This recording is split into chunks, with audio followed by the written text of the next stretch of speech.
Oops. Oh! Datong solar setup. Ara. Ini siya. Ano yung atong LED na 60 amperes da. Atong kanang kuan. Ang atong ATS.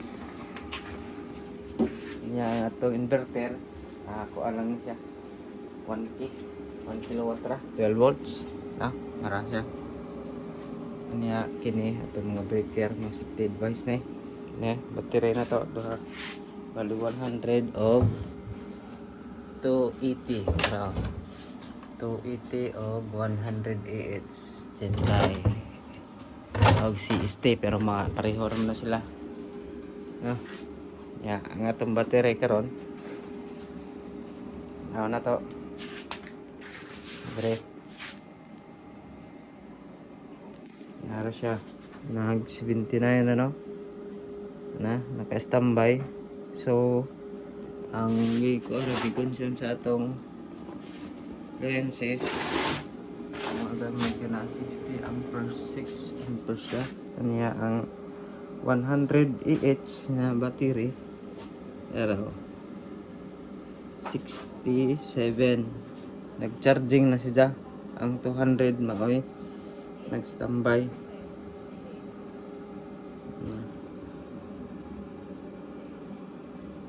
Naka-standby pa. So ang atong update sa atong adlaw ron murag tin-up lamdag karon no. Okay kayo. Okay. Mga gamit dire atong gamit na CCTV atong ref yan pa nila. Sige atong ref pero naka-plug in siya. Daot siguro bumbilya no. Muna siya ang atong setup nga 1000 kilowatt ra nga inverter. Muna siya ang surge protection. Mani pang pinsa og magkilat-kilat kini sa kay surge protection sa AC. Muna siya ang mga mag-short circuit ani siya mga bunga. Kaya siya mani ating meter mahibaw na to dire og pilay na consume na to no.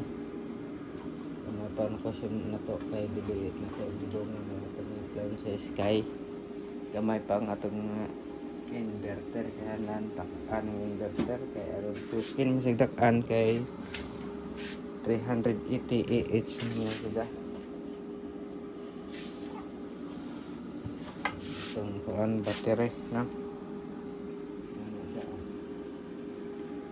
yan atong sit up kay para dili na ta dako og bayro no sa kuryente. Isod kayo pero nagaroon crisis ang panahon no na siya kaya update na to karon adlaw on sa isa June 2026 June 2 na karon wa taka last update to murag pila na to ka adlaw wa man ni klaro galag signal ha. Last na laman klase karon last klase din daw charging na siya o 7 yung battery 7 ang bigan sa panel alam ra po na kayo sa'yo kung sa buntag ang oras na to ron mga 6 pa siguro oras 6:50